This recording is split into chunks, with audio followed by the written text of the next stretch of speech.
वरिष्ठ पत्रकार और लेखक डॉक्टर अरुण सक्सेना को London book of world record award से सम्मानित किया जाएगा। उनकी उत्कृष्ट पत्रकारिता और साहित्य में अभूतपूर्व योगदान का वैश्विक स्तर पर सम्मान है। उनकी कलम ने सच्चाई और सामाजिक सरोकार की आवाज को जिस प्रामाणिकता और गहराई से प्रस्तुत किया है, वह उन्हें एक विशिष्ट पहचान दिलाती है। यह सम्मान उनकी वर्षों की निष्ठा, परिश्रम और समाज को सशक्त बनाने की प्रतिबद्धता का परिणाम है। उनकी इस उपलब्धि ने भारतीय पत्रकारिता और साहित्य को गौरवान्वित किया है, जो आने वाली पीढ़ियों के लिए प्रेरणा बनेगा।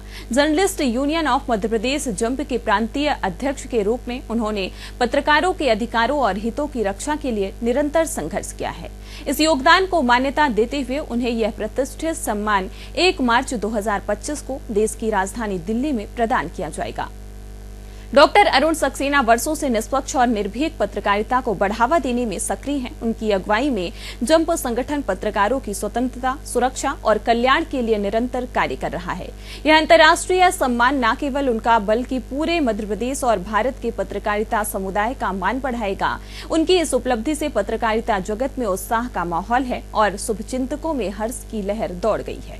1 मार्च को होने वाले कार्यक्रम में मुख्य अतिथि डॉक्टर अविनाश डी संकुंडे, अंतर्राष्ट्रीय अर्थशास्त्र महासंघ के अंतर्राष्ट्रीय अध्यक्ष, विशिष्ट अतिथि राजेश मुनोत, गृह मंत्रालय भारत सरकार, शशि कुमार महासचिव, अंतर्राष्ट्रीय शांति कोर संघ, हरीश चंद्र निदेशक, MSME राजदूत डॉक्टर सनी पीना, जया लक्ष्मी राव, अंतर्राष्ट्रीय राजदूत, अंतर्राष्ट्रीय अर्थशास्त्र महासंघ doctor Sushma, Oasis University Pradeep Sharma, VP sales and marketing Hindustan Research Corporation और राजीव मिश्रा, अध्यक्ष, अंतर्राष्ट्रीय इलेक्ट्रिक व्हीकल एसोसिएशन भी उपस्थित रहे।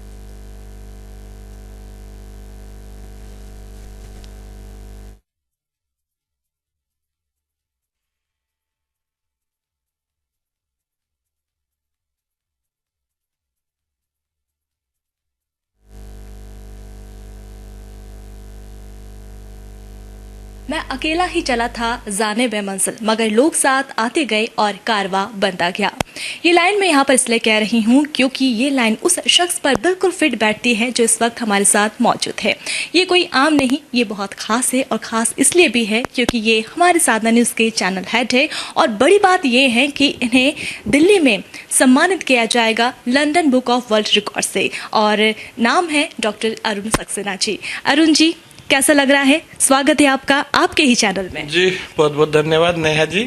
और कैसा लग रहा है? खैर अपार खुशी होती है जब कोई अचीवमेंट सामने आता है, और निश्चित रूप से यदि अंतर्राष्ट्रीय कोई अवार्ड सामने आता है तो या वो टीम हमें चुनती है किसी भी कारणों से, हालांकि 100+ कैटेगरीज हैं उनके पास, लेकिन ऐसे में जिस विधा के लिए चयन किया गया है तो पत्रकारिता से जुड़ी हुई है, तो निश्चित रूप से आत्मिक खुशी होना स्वाभाविक है। जिस विधा की बात यहाँ पर अरुण जी कर रहे हैं उसका जिक्र भी हम यहाँ पर जरूर करेंगे, उनसे जानना चाहेंगे, लेकिन उससे पहले हम जानते हैं कि आखिर ये जो इन्हें सम्मानित किया जाएगा, जो अवार्ड मिलने वाला है, वो है क्या, उसके बारे में थोड़ा सा डिस्क्रिप्शन हम ले लेते हैं। जी निश्चित रूप से London book of world record का ये अवार्ड सेरेमनी 1 मार्च को दिल्ली में आयोजित होना है। उसमें मैंने जैसे कि आपको बताया है कि जो कैटेगरीज हैं तो उसमें पत्रकारिता और साथ में समाज सेवा और शिक्षा, इन 3, चूँकि आप कई बार मुझसे 1 to 1 किए हैं, तो एक लंबा समय मैंने शिक्षा के क्षेत्र में गुजारा है। मध्य प्रदेश के विभिन्न महाविद्यालयों में विद्या अध्ययन कराया है। तो ऐसे में जो उस समय की कुछ चीज़ें थीं, उस समय के अनुभव थे, वो वहाँ मंगाए गए। चूँकि बालिका शिक्षा पे एक लंबा शोध किया, उसके बाद में MPhil PhD अवार्ड हुए, तो उन सब कारणों के साथ साथ उत्कृष्ट पत्रकारिता और साथ में पत्रकार के हितों के लिए लड़ने के जो मुद्दे हैं, कहीं ना कहीं मध्य प्रदेश शासन हो या दिल्ली शासन हो, मतलब भारत के जो प्रधानमंत्री और राष्ट्रपति हैं उन तक हमने पोस्ट कार्ड, हस्ताक्षर अभियान, जो पत्रकार सुरक्षा कानून लागू हो उसके लिए, तो मुख्य इन चीज़ों को लेके ये अवार्ड सेरेमनी की जा रही है।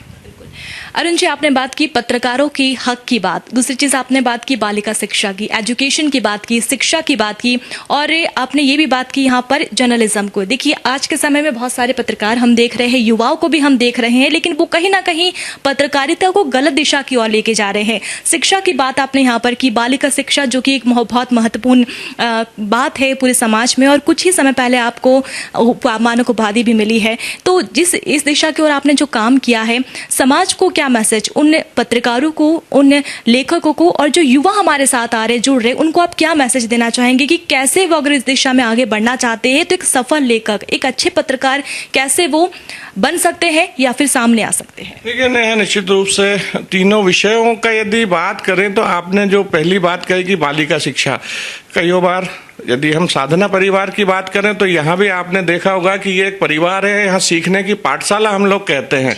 जितने भी इंटर्न बच्चे आते हैं उनमें से लगभग 90% बच्चे हमारे यहाँ पे अब जॉब कर रहे हैं, या हम यहाँ से कहीं और, चाहे वो दिल्ली के लिए या जहाँ जहाँ उनको प्लेसमेंट मिलता है जाते हैं। अपार खुशी होती है कि हमारे यहाँ से सीख के जो इंटर्न है वो अच्छे प्लेसमेंट में गए। दूसरी चीज, जो आने वाली पीढ़ी है, तो निश्चित रूप से यहाँ उनके लिए एक संदेश जो हम हमेशा कहते हैं कि मूल्यपरक राजनीति को छोड़ के और मूल्यपरक पत्रकारिता की तरफ जो है ध्यान दें। निश्चित रूप से अच्छे आर्टिकल्स बनाएं, अपने जो वरिष्ठ पत्रकार हैं उनका अनुभवों का लाभ लें, और तत्कालिक चीजों पर न जाके उसकी जो है वस्तुनिष्ठता का अध्ययन करें, ऑब्जेक्टिविटी का अध्ययन करें, और उसके बाद में उस खबरों को प्रचारित या प्रसारित करें, जिससे उनके संस्थान का और उनके खुद के व्यक्तित्व का जो है विकास होगा। और यदि कहीं कोई चीजें आती है तो हम निश्चित रूप से, चूंकि आपने पूछा और मैंने बताया भी कि journalist union of Madhya Pradesh, जब उसके माध्यम से हम वर्कशॉप करते रहते हैं पूरे मध्य प्रदेश में,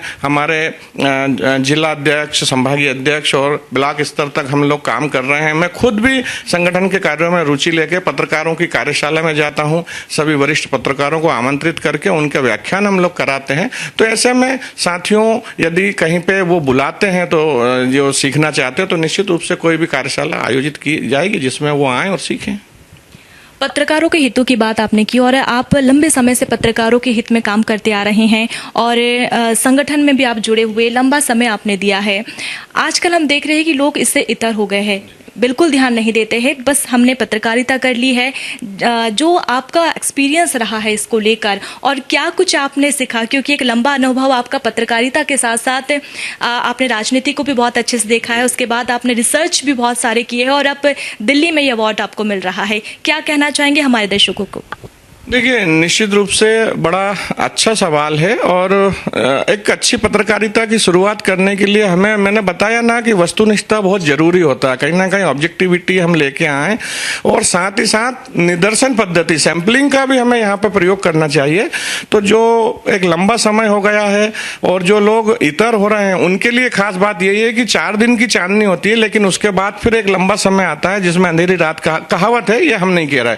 तो उन पत्रकार बंधुओं को जब वो काम करते हैं तो निश्चित रूप से किसी भी संगठन से वो जुड़े रहे। मैं आपको बताता हूं कि संगठन से जुड़ने के प्रायः क्या लाभ होते हैं। संगठन से जुड़ने में निश्चित रूप से आदमी को अपनी मूलभूत जो अधिकार हैं उनसे यदि लड़ने की यदि बात आती है तो संगठन उनके लिए खड़ा होता है। स्वास्थ्य बीमा की बात आती है तो संगठन खड़ा होता है। यदि उनके बच्चों की एजुकेशन की बात आती है तो संगठन खड़ा होता है। और अब तो जम के माध्यम से हम पूरे जितने भी मेट्रो सिटीज हैं, चाहे भोपाल की बात कर लें, दिल्ली की जनकपुरी की बात कर लें, तो हमने नाम मात्र के शुल्क पर जो है गेस्ट हाउस हमने हायर किए हैं, जिसमें कोई भी पत्रकार राजधानी दिल्ली में जाए और अपना आईडी कार्ड बताए 200 रुपए प्रतिदिन की दर से वहां रूम ले सकता है। तो ये एक उपलब्धि है।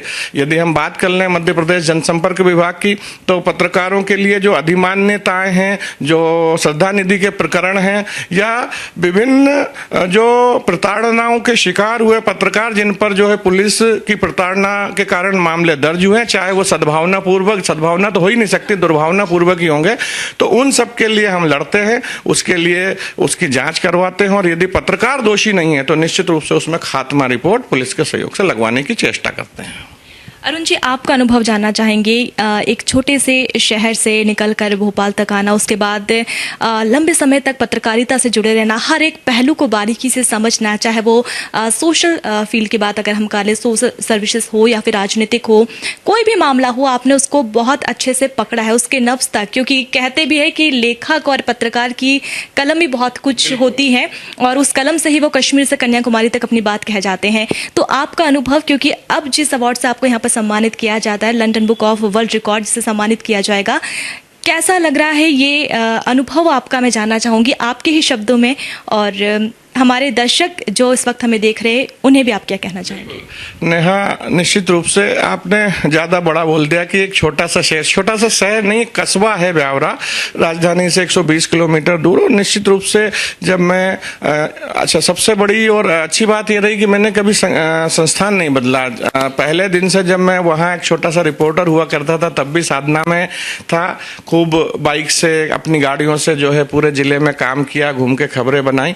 और वही सब कारण है, वहाँ जब फील्ड में काम करने का जो अनुभव था वो निश्चित रूप से काम आया। और साथ ही साथ जो सोशल सर्विसेज थी उन पे हमेशा रुचि रही। मैंने जैसे आपको बताया, बालिका शिक्षा पे बहुत काम किया, किशोरी स्वास्थ्य एवं यौनिकता पे बात कर लें, नात्रा प्रथा होती है कुछ रूरल एरिया जहाँ पर जो है वधू और वर पक्ष में झगड़ा होता है, उसमें एक दूसरे को झगड़ा देना पड़ता है, कोई एक तय राशि होती है। साथ में जो सेक्स वर्कर हैं उनके ऊपर काम किया। तो ऐसे जो सामाजिक कुरीतियां थी उनसे लड़ने के लिए हमेशा कमर बंद करके जब भी, अच्छा, इसमें तत्कालीन कलेक्टर्स जो रहे हैं, चाहे वो पढ़ना बढ़ना की बात हो, जय अक्षर की बात हो, मैं नाम भी लेना चाहूँ यदि तो MB ओझा जी की बात कर लें, आनंद शर्मा जी की बात कर लें, तो इस तरह के जो प्रशासन के सहयोग से हमने उस समय जो कार्य किए, तो उससे एक आत्मविश्वास बढ़ा। और आत्मविश्वास बढ़ा जब चूंकि मैंने कभी संस्थान बदला नहीं, तो निश्चित रूप से मैनेजमेंट के साथ नजदीकियां स्वाभाविक हो जाती हैं। जब मैनेजमेंट से नज़दीकियां बढ़ी तो उनको लगा कि अब इनका उपयोग जो है राजधानी में किया जाए। यहाँ बुलाया गया, एक मिनट भी देर नहीं की, सोचा नहीं कि भाई अपन घर छोड़ के और भोपाल चलें। यहाँ आने के बाद में महाकौशल ब्यूरो की जिम्मेदारी दी गई, वहाँ जाने के बाद में और फिर यहाँ 2018 से निरंतर जो है आपके सामने हूँ। फिर से जो प्रश्न है कि क्यों, कैसा लगता है इतने बड़े अवार्ड को लेने को, निश्चित रूप से अपार खुशी महसूस होती है। और कहीं ना कहीं पीछे जब हम देखते हैं पूरी स्क्रिप्टेड, चूंकि पत्रकार हैं तो उसको पढ़ने की भी आदत है, हमेशा पढ़ना पढ़ाना होता रहता है, तो उस स्क्रिप्ट को जब देखते हैं कि हमारे द्वारा किए गए कुछ कार्यों से, मैं ऐसा नहीं कहता कि सभी कार्यों से, वो जनहितैषी कार्य थे, उन जनहितैषी कार्यों का आज परिणति है कि हम कहीं ना कहीं लोगों की नज़र में आए और चयन किया गया। अरुण जी, शायद इसलिए कहते हैं कि जो तपेगा वही निखरेगा। बिल्कुल, निश्चित रूप से कुंदन को जितना तपाया जाएगा वो निखर के आएगा, लोकोक्ति है और सच भी प्रतीत होती है। आप भी देखें, जिस दिन यहाँ संस्थान में आए थे, सभी अच्छे बुरे हम जो विचार हैं उनको छोड़ के और इस संस्थान में आने के बाद में एक ही चीज़ रहता है कि संस्थान से अपनी मर्जी से जो है हम कभी मूव नहीं करते हैं। व्यक्ति किसी उच्च डेजिग्नेशन पे जाना चाहता है तो ही हम यहाँ से छोड़ते हैं। आप खुद इसका उदाहरण है, देखिए कितनी बार आपको हायर ऑफर्स आए, लेकिन अभी तक साधना में बने रहने का कोई ना कोई तो बात होगी। और अरुण जी, आपकी इस उपलब्धि के लिए हम पूरी टीम, साधना परिवार की पूरी टीम की ओर से आपको ढेर सारी शुभकामनाएं। जी, बहुत बहुत धन्यवाद। आप, चूंकि मैंने पहले बोला कि पूरा साधना परिवार मेरा परिवार है, पूरा साधना परिवार का जो जोश होता है और हमेशा एक कार्य करने की जो शैली होती है और अपने सीनियर्स को आगे ले जाने की परंपरा है, उसके लिए सभी साधना परिवार को बहुत बहुत दिल से आभारी व्यक्त करता हूँ, बहुत बहुत धन्यवाद ज्ञापित करता हूँ।